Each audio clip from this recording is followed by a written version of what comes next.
dia, boa tarde, boa noite. Para você que está em qualquer canto do planeta, ou melhor, qualquer canto do universo, eu, Vladimir Jardim. E eu, Verônica Schiersner. Estamos aqui no estúdio 2 da Faculdade Metro de São Paulo. Mas, Verônica, diz pra mim, como está o tempo hoje aqui no nosso estúdio? Tá meio dolorido. Vocês vão entender ainda, mas tá meio dolorido. Assim, sabe também aquele pôr do sol meio roxo, assim, umas cores?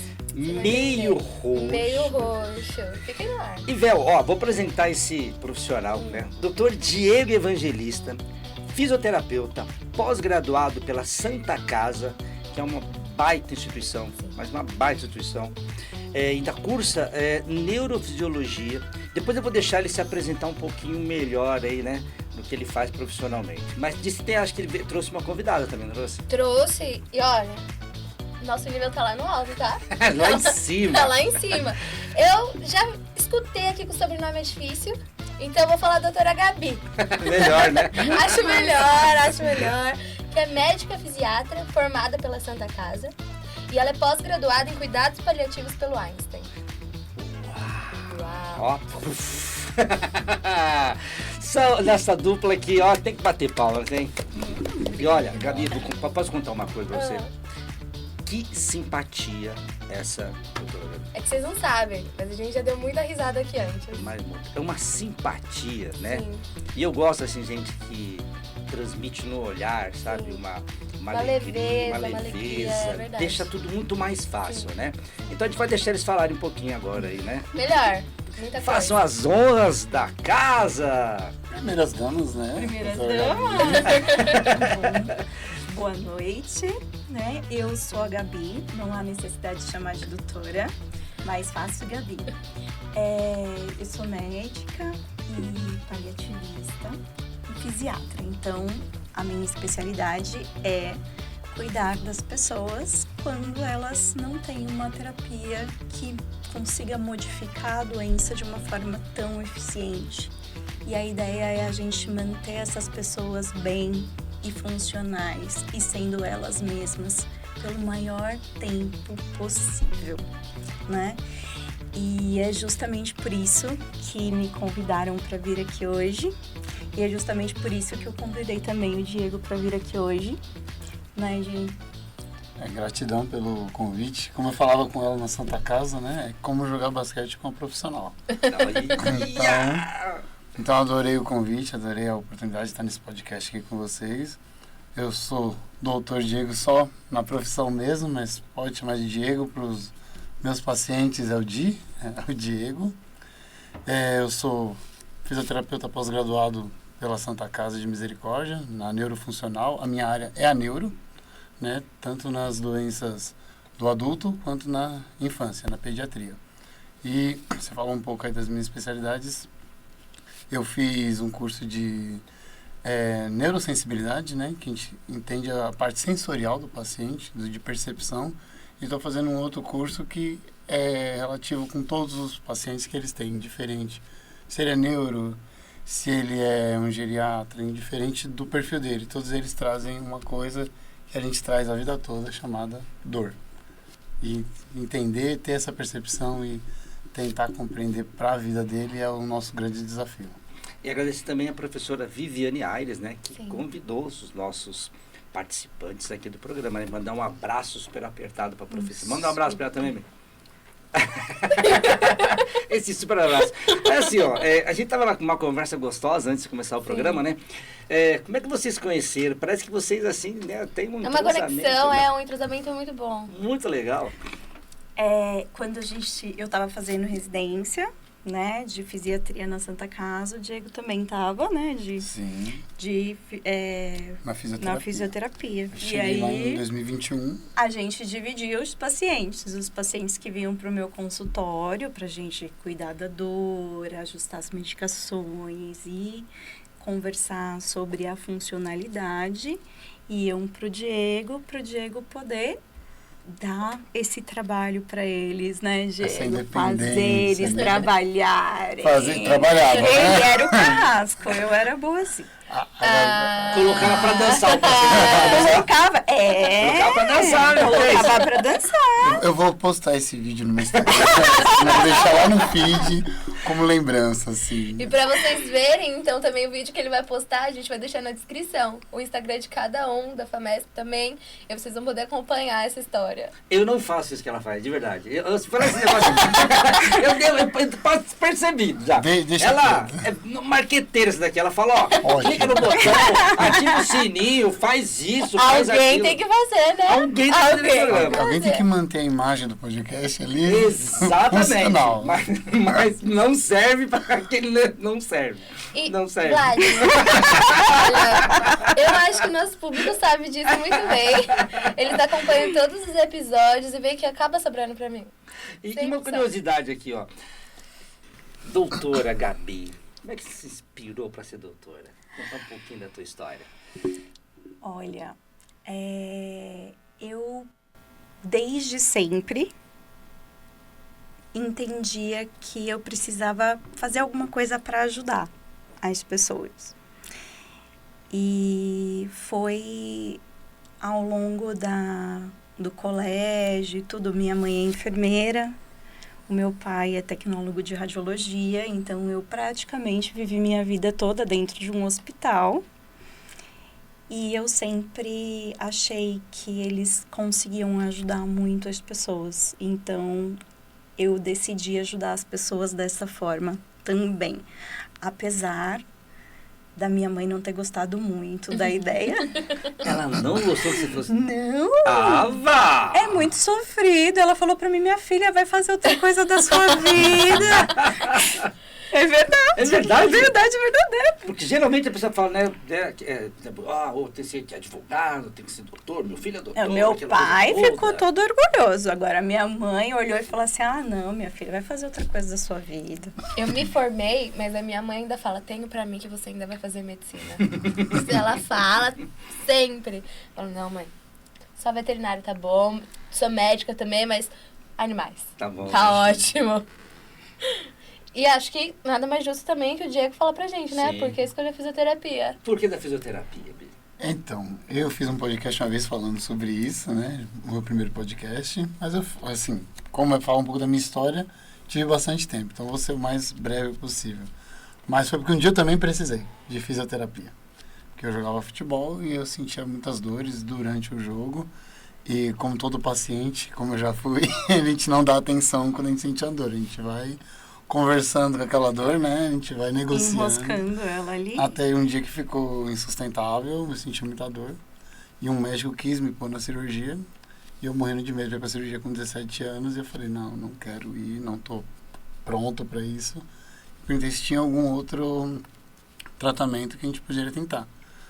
E aí ele... Só que eu estou falando aqui tranquilo, tá? Eu cheguei junto no médico. Não passava nem Eu Wi-Fi. cheguei bem tranquilo no médico, bem educado, olhei nos olhos dele e falei, não tem outra forma da gente... Tem certeza que é isso? E aí ele olhou com aquela cara de menininho petulante e falou, vou te mandar pra fisioterapia, mas se você não melhorar, a gente vai fazer cirurgia. E foi dito e feito, eu fiquei bom na fisioterapia, com menos de 2 meses eu já estava ótimo para jogar, completei o tratamento, mas depois de muito tempo, assim, ó, tentando saber o que eu ia fazer da vida, eu lembrei da fisioterapia. E aí eu falei, eu vou tentar e vou ver. E deu certo. Foi a melhor escolha da minha vida, eu sou Com muito certeza. feliz sendo Com fisioterapeuta. certeza. Vlad, tem alguma Diga. coisa aqui, assim, ó, matutando na minha cabeça, que os telespectadores estão perguntando por que o clima tava roxo. Por que o clima estava roxo? Por causa do nosso fevereiro? Roxo. Fevereiro roxo. É E isso, por pessoal. falar de fevereiro roxo, quais são as... Posso falar que é doença?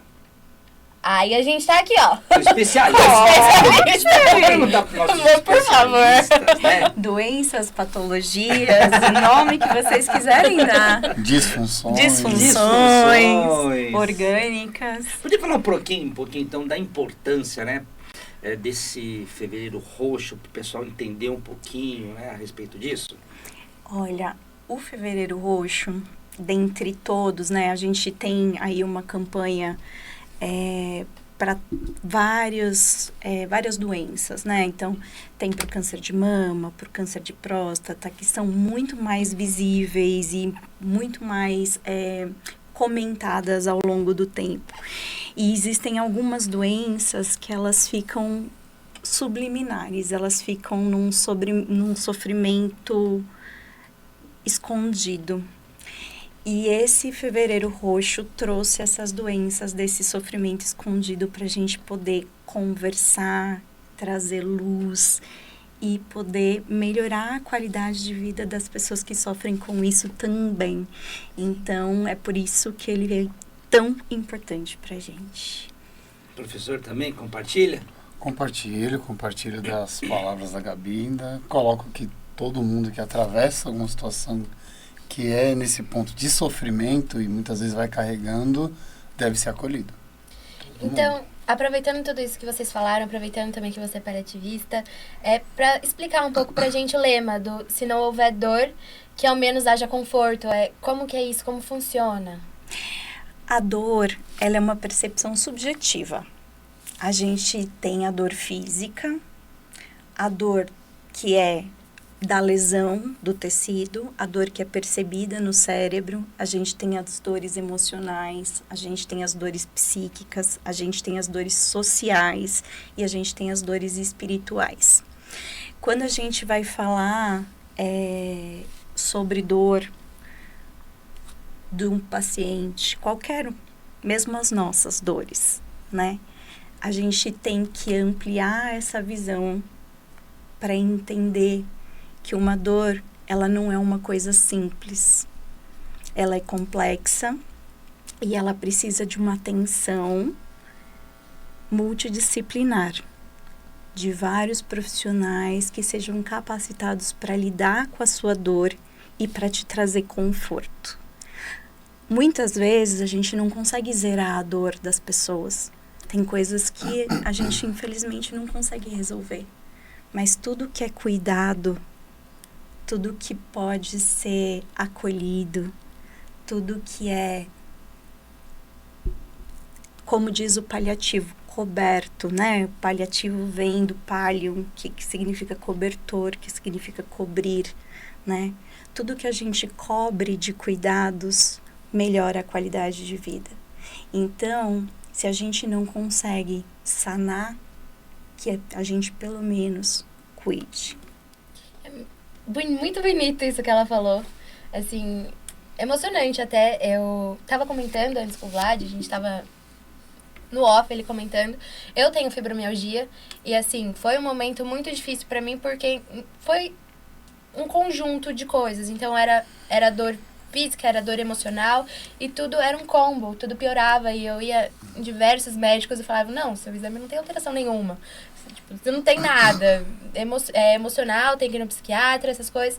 De fato, me ajudou muito ir no psiquiatra, mas quando eu fui realmente diagnosticada com fibromialgia, eu fui acolhida, eu tive um médico ali falando assim, não, você tem isso, e isso pode te ajudar, você pode ir por esse caminho, vai ficar tudo bem. E, assim, conseguiu me acolher e realmente meio que me abraçar. Assim, fez a diferença total. E eu imagino que hoje muitas pessoas precisam desse acolhimento, não conseguem esse acolhimento, buscam de todas as formas possíveis.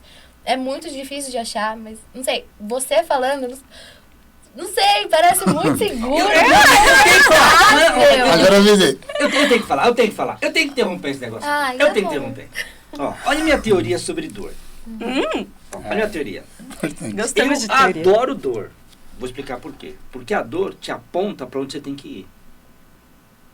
Mas às vezes não é legal não, hein? Mas ela aponta para onde você tem que ir. Ou você deixa a dor de lado, que é o pior, porque a coisa vai intensificando. E aí, quando você vai ver, não tem o que fazer, né? O Patetão aqui, ó, podia ter consertado esse ombro se no primeira dor que eu tive. Não, vou lá, né? Vou resolver. Vou lá, Vamos lá ver né? o que Vou que é lá isso fazer aí, uma né? fisioterapia, né? Aí o Patetão, ninguém vai passar com o tempo. Passou? Não passou, não. Então, se na primeira dor tivessem apontado, ó, Vlad, queria vergonha na cara, vai procurar lá um especialista, né? Com fisioterapia eu tinha resolvido. O doutor falou pra mim, olha, com fisioterapia, infelizmente com fisioterapia se resolvia, mas agora não tem mais jeito, vai ter que operar, né?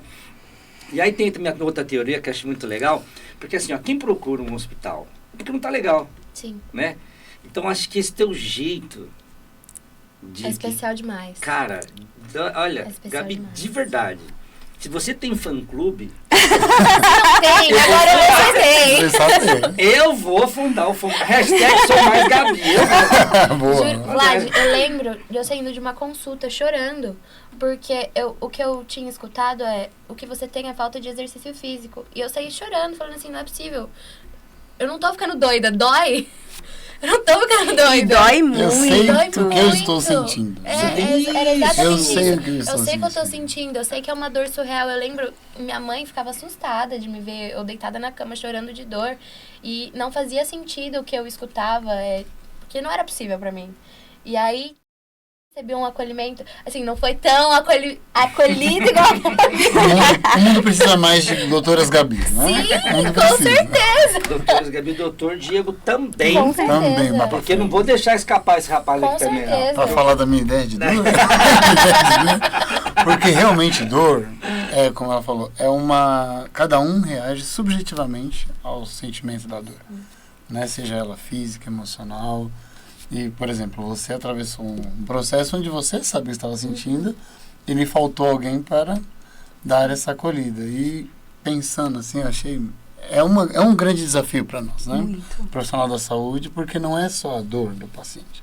Estava passeando no Rio de Janeiro, ali, finalzinho de janeiro, e eu estava andando com um amigo meu, tinha um menininho que estava com chinelo, todo animado com a mãe, e a mãe ficou bom, né?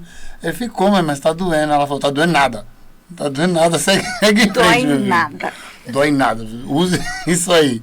E na hora me veio um pensamento, eu falei, como eu posso eu dizer que o outro não tá Não sentindo tá nada? sentindo dor. Né? Sim. Porque quem tá sentindo é ele. Até brinquei com meu amigo, deixa eu ver com a minha mãe se tá doendo pra eu trocar de chinelo. Porque é uma coisa que, assim, quando o paciente chega pra gente, e isso eu tô 9 anos na profissão, vai fazer 10 esse ano. Quando o paciente chega, eu estou com uma dor aqui, também na coluna, né? O pessoal chega algum momento que coloca a mão na coluna.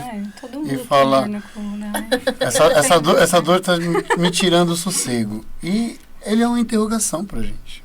Porque ele tá com essa dor, mas tem várias razões para que pode estar gerando essa dor. E tem tudo também que envolve o paciente. Que é a vida social, que é a vida particular dele, o profissional, o que ele faz, o que ele deixou de fazer, o que ele fez que não cuidou dessa dor lá atrás. Ele é um livro cheio de interrogações.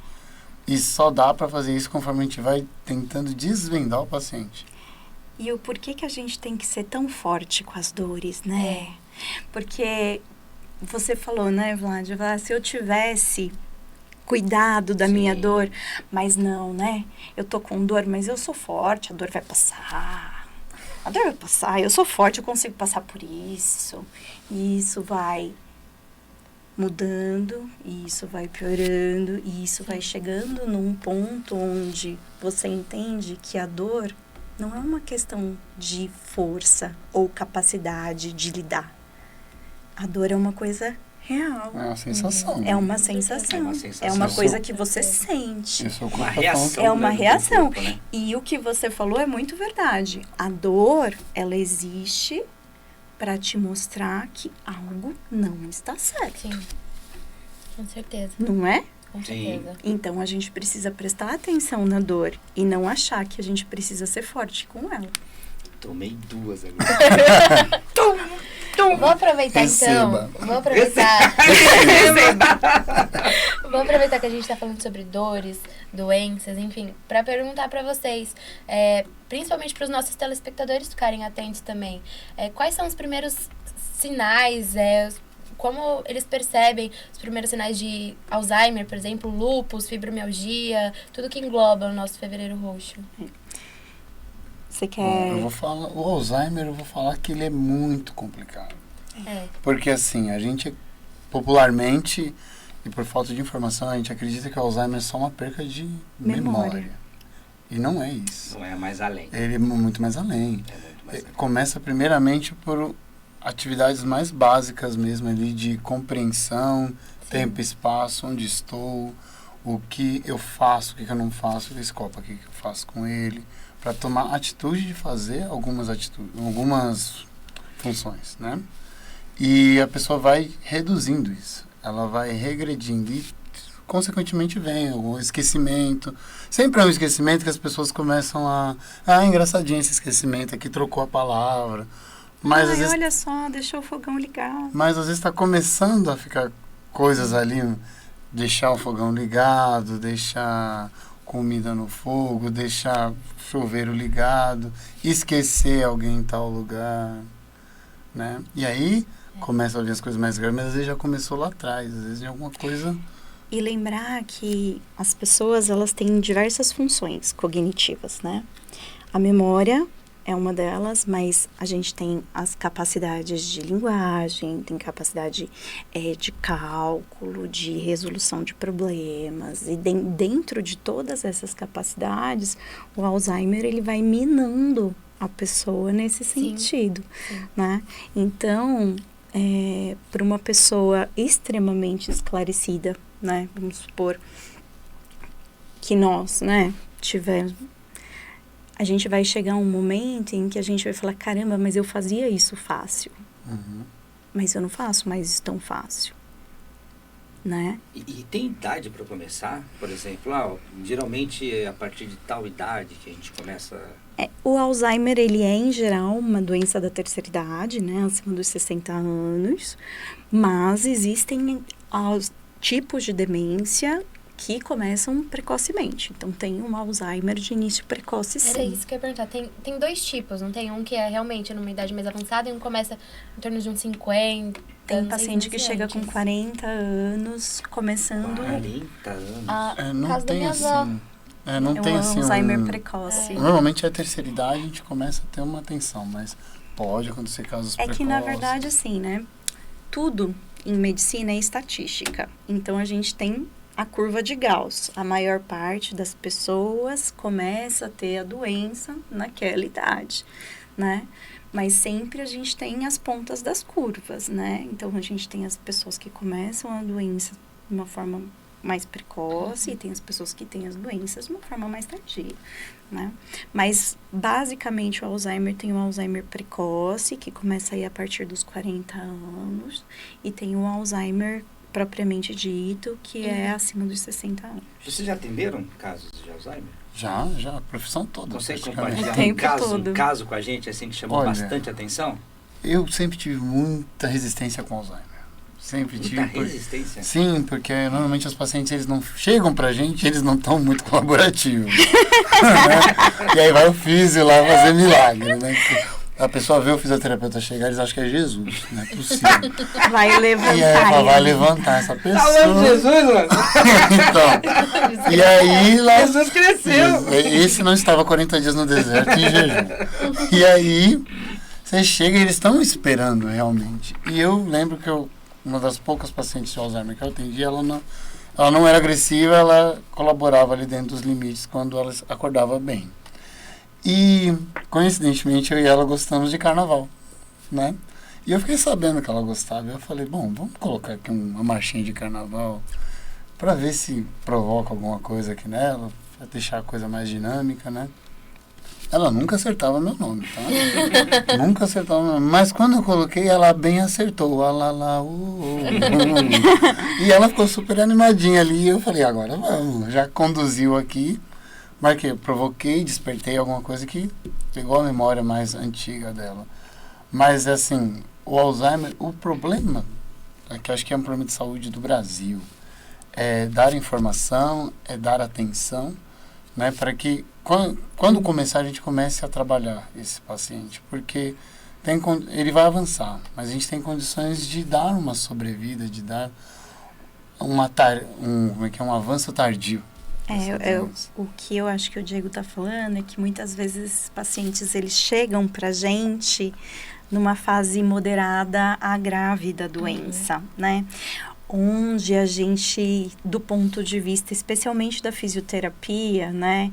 Os pacientes já estão muito pouco colaborativos, eles ajudam menos, né? Então, é importante que a gente faça o diagnóstico precoce para que a gente possa manter qualidade de vida. Hoje a gente tem diversos estudos que comprovam que a atividade física aeróbica, ela evita aumenta o tempo de sobrevida e qualidade de vida dos pacientes com Alzheimer. Inclusive, novos estudos comprovando também a atividade resistida, né? Então, quando a gente faz um diagnóstico precoce de um paciente com Alzheimer, você vai começar uma terapia cognitiva, você vai treinar esse paciente a voltar a ter funções que ele está perdendo, você vai começar uma terapia física, você vai começar a cuidar dos distúrbios de marcha, de equilíbrio que ele vai ter, você vai começar a cuidar dele como um todo no início precoce. E é por isso que a gente está falando disso no Fevereiro Roxo, porque se a gente for cuidar de todo mundo quando os pacientes já estão lá no finzinho, a gente acaba perdendo uma janela de oportunidade de qualidade de vida para esse paciente e para a família dele, de convívio e de felicidade. 2 perguntinhas aqui que eu vou já do raio, Eita. né? 2 perguntas? 2 perguntas. Vou ver se eu Primeiro é estudei. assim, né? Como que a gente identifica? Por exemplo, nós estamos lá em casa, né? A gente tem os nossos pais, os nossos avós, né? Que sinal que eles dão pra gente? Essa é a primeira pergunta. A segunda, tem um perfil, né? Você fala, olha, acontece mais com essa etnia, acontece mais, né? Então eu queria que vocês compartilhassem esse conhecimento conosco aí, essas 2 perguntas.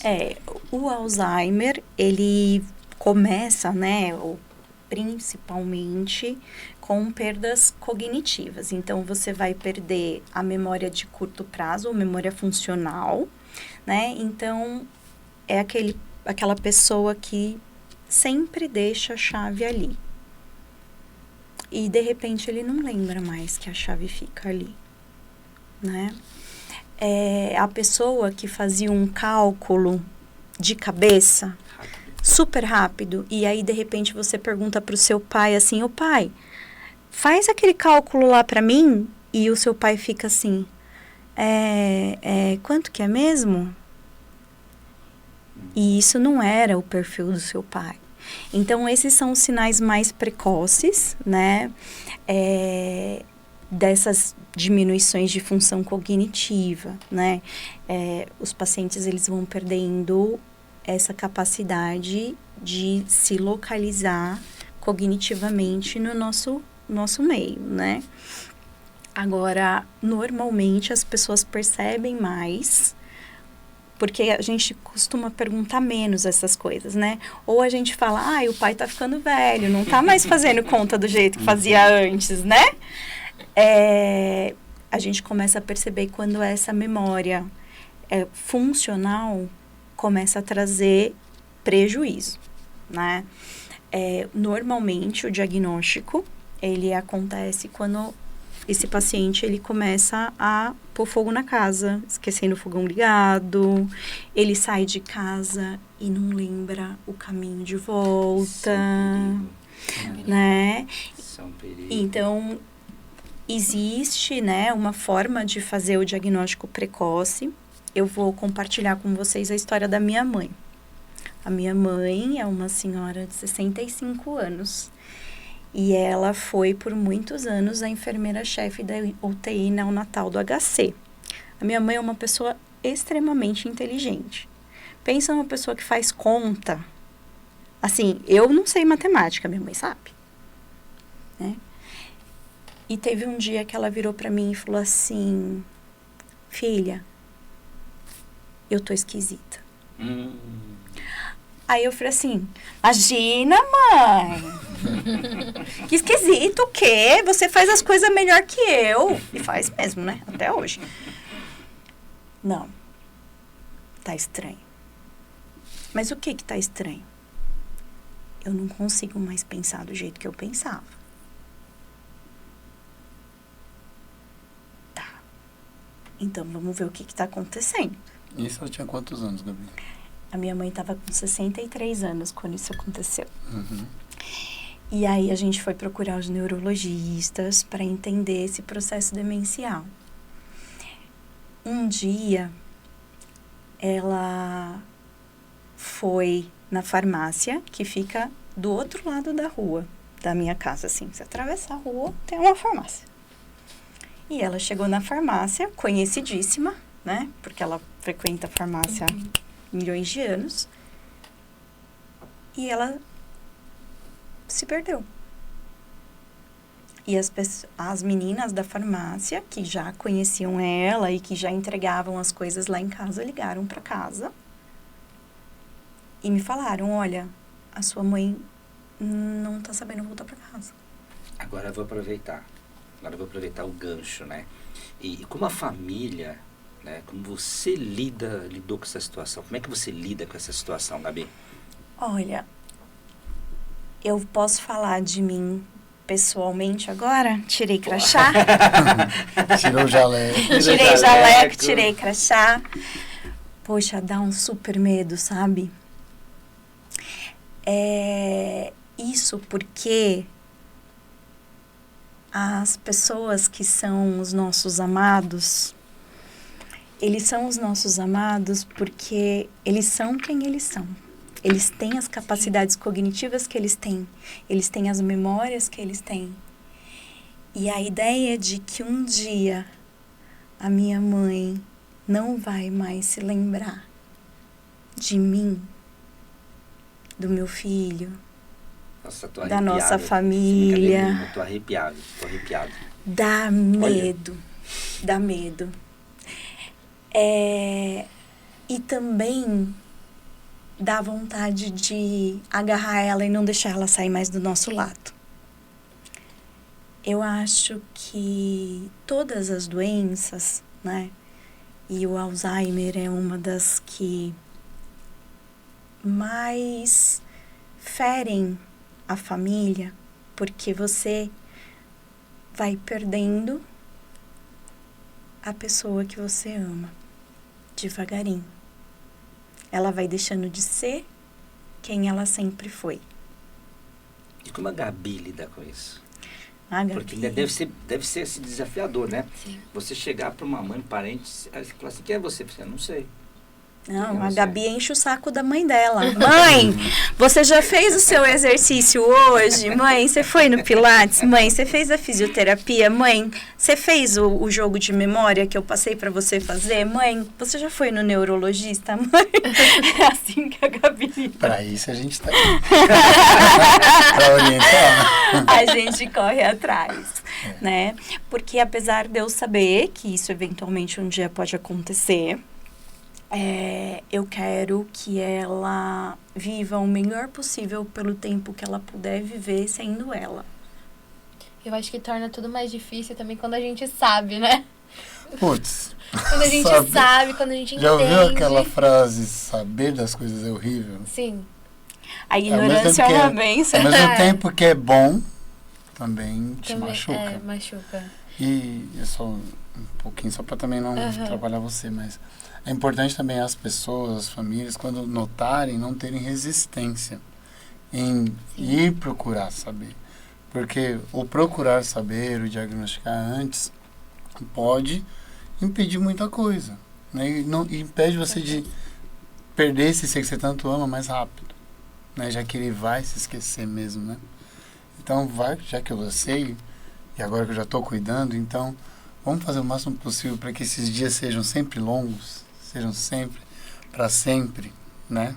Já que... Vamos criar memórias afetivas? Mas aí, né, uma coisa, não digo engraçada, mas um fato curioso, né?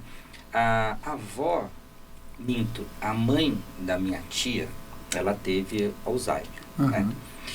E meu tio sempre foi sem vergonha, sarrista pra caramba, tio Chito. Um abraço aí pro senhor, tio Chito. Todo mundo que ia visitar a dona Adelaide, ela não lembrava de ninguém, mas dele ela lembrava. Essa é real. Como pode isso, né? Por exemplo, tem pessoas apaga específicas, do né? lado, mas Não, do não apaga outro, tudo.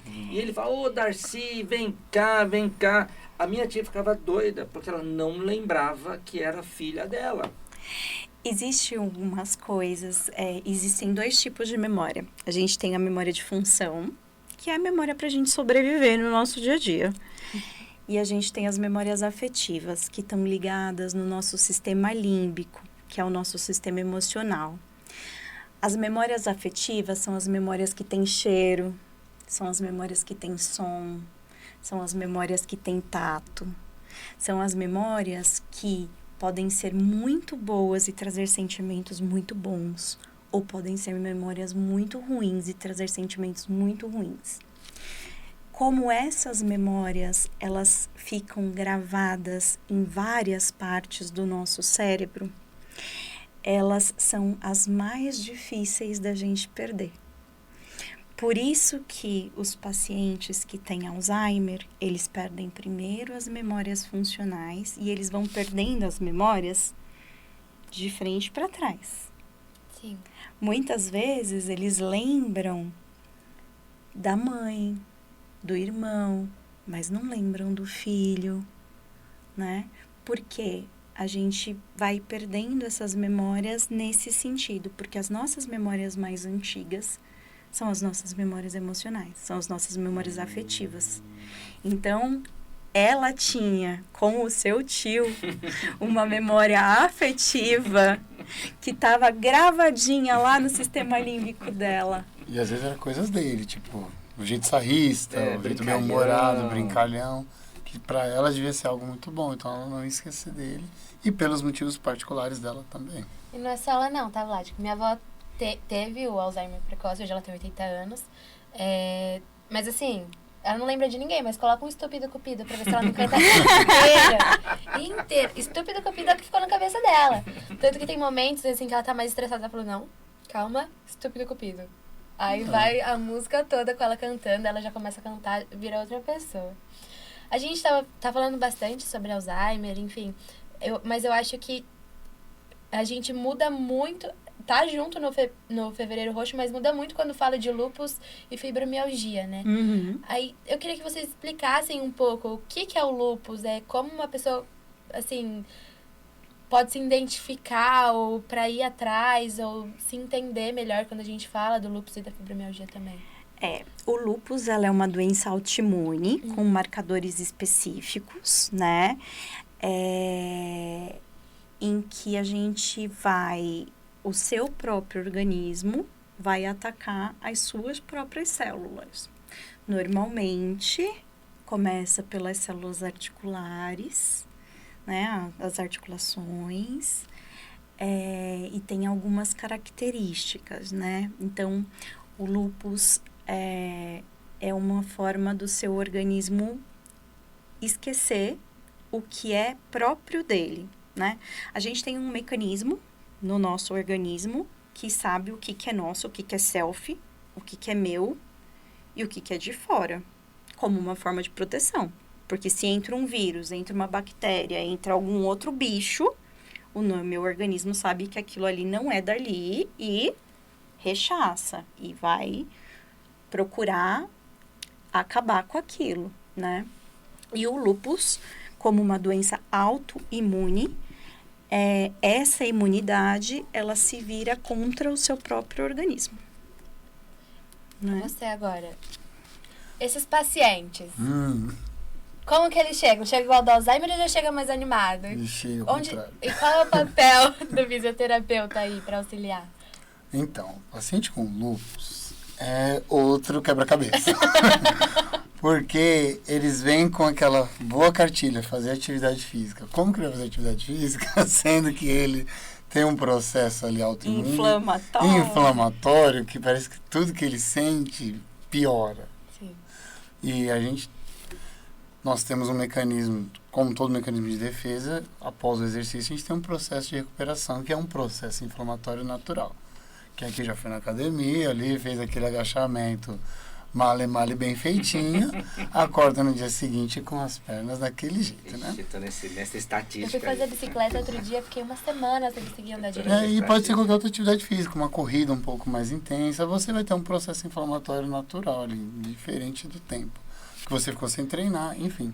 E o lúpus já vem com isso exacerbado, né? E ele olha para você e fala, socorro, o que eu faço? Então, assim, o primeiro papel do físio é o quê? É acolher aquela situação e entender qual é a maior dificuldade dele. Porque a fisioterapia, ele vem justamente com uma disfunção de movimento, né? Normalmente o lúpus ele vem andando naturalmente, mas ele precisa de uma atividade para que ele tenha qualidade, para que ele se sinta bem. E aí tem toda aquela questão, sentir-se inserido, eu não sou aquela doença, né? Eu não sou aquele diagnóstico. E aí o que eu fiz e vai fazer? Tentar descobrir o que ele gosta e adaptar para ele. Porque uma coisa é adaptar para o Vlad, outra coisa é adaptar para um outro paciente com lúpus. Com certeza. E tentar criar mecanismos, né? A gente tem no mundo pacientes que têm doenças progressivas, são atletas. Então a gente vai identificar, a gente vai avaliar. Ah, eu gosto de bicicleta. Muito bem, você vai fazer sua bicicleta, você só não vai correr igual um atleta, pelo amor de Deus. Com calma, tudo Isso, limite. porque tudo é possível, né? Mas a gente tem que criar o meio termo. Até que ele chegue a um ponto, tá doendo, mas eu tô bem, tô seguindo a minha vida, eu tô feliz. Ah, não tá legal. Vamos tentar achar outra forma. E dar condicionamento para esse paciente que ele precisa.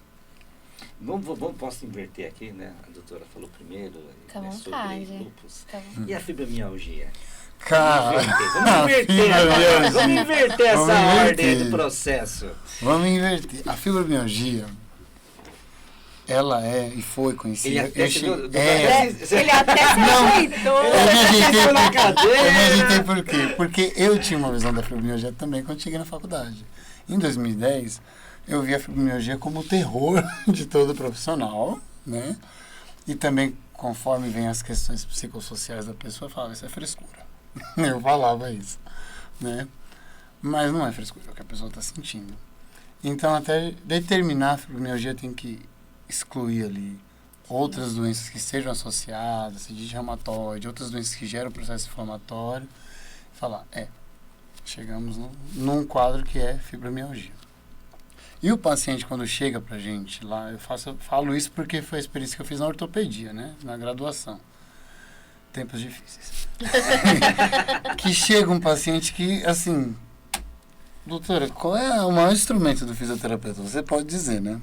Qual é o nosso maior instrumento? O próprio paciente. Não, mas o físio. O físio? O físio ele pode não ter nada, ele pode não ter uma clínica, mas ele tem uma coisa que Deus deu pra ele, que ele sempre vai usar. Sempre vai ser útil na vida dele. Suas cachorro grande. Paciência. Não se intromete. Não se intromete. Deus deu uma coisa pra nós chamar nossas mãos. Mãos. As mãos. O fisioterapeuta que não souber usar as mãos dele, ele vai passar fome. Vai passar fome. Porque ele pode fazer muita coisa só com as mãos. E o paciente, com fibromialgia, você toca, dói. Dói. Nossa. Aí você fala, aonde Se mostra que aqui em mim, eu falo, sai? Aí eu pensei, eu vou rezar por esse paciente.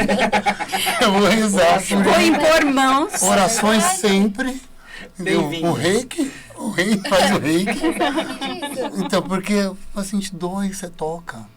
Entendeu? Então é difícil até a avaliação com esse paciente. E não é uma coisa que você vai acessar o seu paciente com 5 atendimentos. Não vai. Você tem que ir ganhando a confiança dele, acessando, vendo até onde minha mão pode ir, até onde ela não pode. Dói, mas tem lugar que dá para aguentar merda. Não, vamos ali, vamos trabalhando. E vamos vendo o que esse paciente gosta, o que ele sente melhor. Não sei, você chegou a fazer natação, alguma coisa? Depois do diagnóstico, não. Então, porque Exato. assim, os que a gente vê assim, de diagnóstico, o que eles mais gostam é hidroterapia. Eles adoram hidroterapia, é um ambiente gostoso, mas não é uma verdade Tem vários absoluta. motivos para isso. O ambiente interfere, a temperatura da água gera ali um aumento de circulação nos músculos, que é maravilhoso, né? Mas, assim, até acessar demora. É uma grande incógnita gigantesca, o paciente com fibromialgia, mas o que serviu de lição para mim é algo que ele sente, né? É algo que está diagnosticado nele. Ele não é aquele diagnóstico, mas é o que ele sente, é o que o corpo dele fala. E ele é muito, mas muito estigmatizado pela questão ali do sofrimento particular. As pessoas E essa acreditam, parte né? eu até pulo para doutor, não que eu pulo, mas porque ela Passa. ela consegue, Passa. ela até consegue falar. Ela vai agora cabecear pro gol. E vai dar essa pincelada importante com essa questão emocional do paciente. Na verdade, assim, né, a fibromialgia, ela foi estigmatizada por muito tempo, né, como o paciente do piti. Ele é um paciente, não tem nada, faz tudo quanto é exame, não tem nada, né? Tudo ok. Não vem um marcador alterado, nada, não tem nenhuma autoimunidade, não tem nenhuma lesão articular, não tem nada palpável. E as pessoas acreditavam que isso era só psicossomático, né? Então, a pessoa tá lá num sofrimento emocional e tá somatizando isso pro corpo.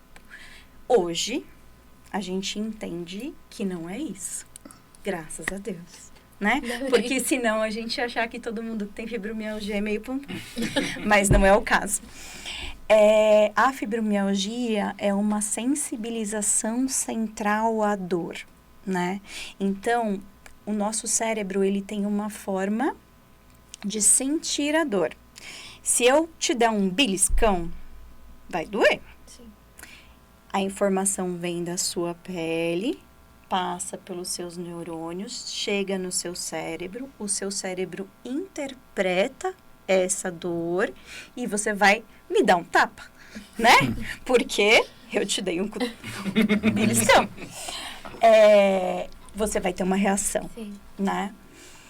O paciente com fibromialgia hoje, a gente entende que o nível de sensibilidade central que ele tem para dor é muito menor, é muito mais sensível do que das pessoas que não têm fibromialgia. Então, a gente entende hoje que tem um aumento de substância P, que tem uma diminuição de serotonina, que tem toda uma fisiopatologia que gera essa sensibilização, que gera um toque não doloroso, passa a ser doloroso. Sim. Né?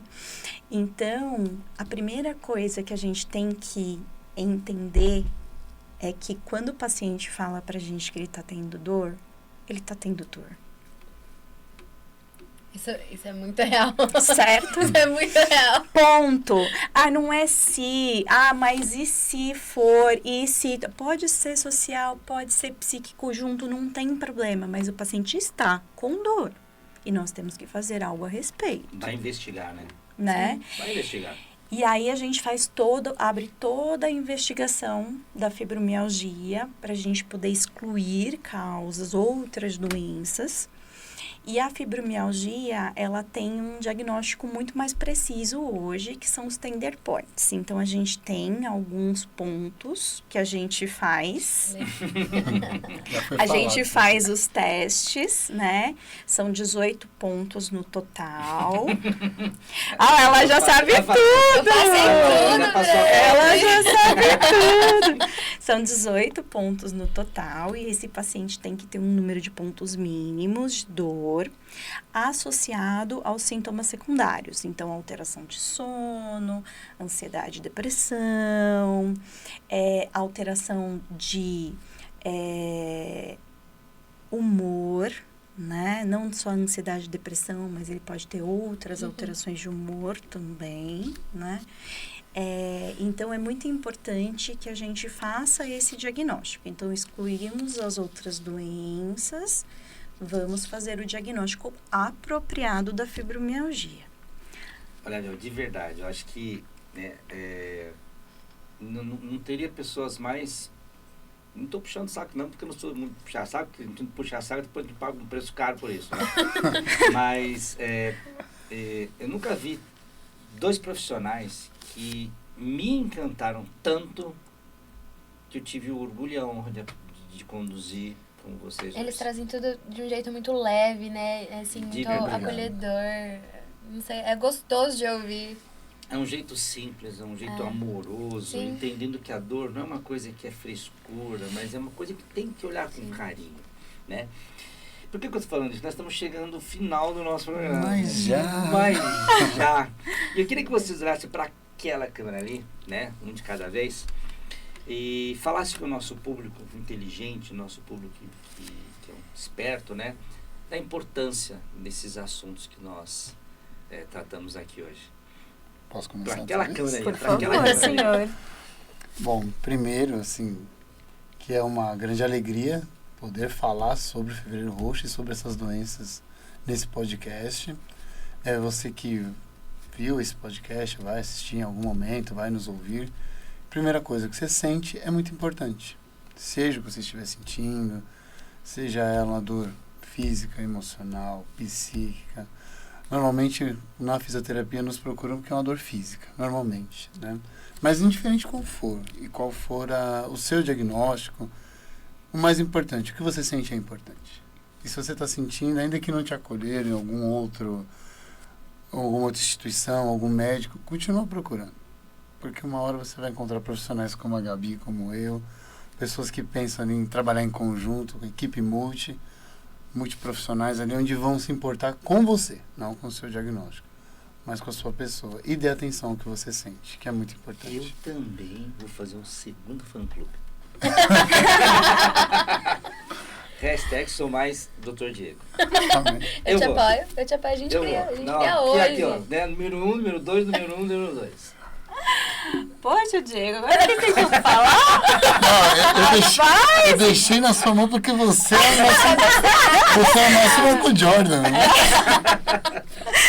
Bom, eu acho que, em primeiro lugar, é muito importante que cada pessoa valorize o que ela mesma sente. E não importa qual é a origem da sua dor, você precisa ser tratado e ser bem tratado. Procure o seu atendimento, entenda a sua patologia, para que você também possa fazer parte da sua cura. A gente tem que viver todo dia para criar boas memórias, para viver bem, para ter menos dor e para ser mais acolhido. Então, se você está ouvindo isso, se você tem qualquer dor, cuide de você, porque não vai ter ninguém mais importante que você, para você. Tô emocionada! Olha, Tô emocionada! Eu posso só partilhar uma coisa com vocês antes de claro. terminar? A Gabi falou uma coisa que... A Gabi tem que falar dela, né? A Gabi é sensacional. Vou chamar ela para dançar, que eu vou fazer com meus pacientes na Santa Casa. Ela falou uma coisa que é muito importante antes de a gente vir para esse podcast, que foi na segunda-feira, que ela, no final, todos nós vamos morrer. Cada um tem uma estrada e a nossa estrada ela tem um limite. Mas o importante não é o que eu tenho, se é um Alzheimer, se é a fibromialgia, mas sim é como que eu vou atravessar esse caminho, mesmo sabendo disso. Porque eu não sou isso. Eu não sou o diagnóstico. Então, morrer nós vamos. Mas eu vou atravessar sentindo aquela dor, ou vou atravessar falando, é só mais uma companheira comigo. Isso é importante a gente olhar, até o Alzheimer mesmo. O Alzheimer é só um companheiro nessa estrada. Eu não quero finalizar. Gente, não tem fim hoje. Assim, a gente vai seguir até o papo acabar. Diretor do nosso programa de Cidade, ó, Vitória. Ó, nós vamos continuar aqui. Brincadeiras à parte. Como é que a gente consegue encontrar vocês nas redes sociais? Vigi, fala você primeiro, porque minha rede social, eu sou muito low profile, eu preciso melhorar. O meu vocês vão achar como Diego o Fisioneuro, no Instagram. Né? E se quiser procurar pelo Diego Evangelista, também tem a minha rede pessoal e aí a gente pode conversar por lá, mas principalmente o Diego Fisioneiro tem um pouco do meu trabalho lá. O meu é Cruzeiro Oliveira. E eu tô disponível para tirar dúvidas, para conversar, né? Porque eu acho que é justamente isso, né? As pessoas, elas precisam de informação, né? Então, eu tô muito feliz de estar aqui nesse podcast e poder levar informação, um pouquinho de informação, né? E informação estruturada, informação real, informação gentil, né? E não as informações que às vezes a gente vê por aí. Então, se precisarem, a gente está à disposição. Posso? Opa, momento da Mel. Bom, a gente vai deixar então na descrição do vídeo o Instagram dos dois. Vocês podem encher o Instagram dos dois também falando assim: publica que a gente quer saber mais informações. Vocês vão ver que eles vão começar a postar, a doutora Gabi vai deixar de ser low profile. Enfim, a gente vai deixar tudo na descrição. Não esqueçam de curtir, compartilhar e ativar o sininho para os próximos episódios. E a gente espera, a gente vai olhar para aquela câmera ali do meio, dar um tchau bem geral pra galera e espera você aí no nosso próximo podcast. Pessoal, valeu, muito obrigado, até a próxima. Tchau, tchau.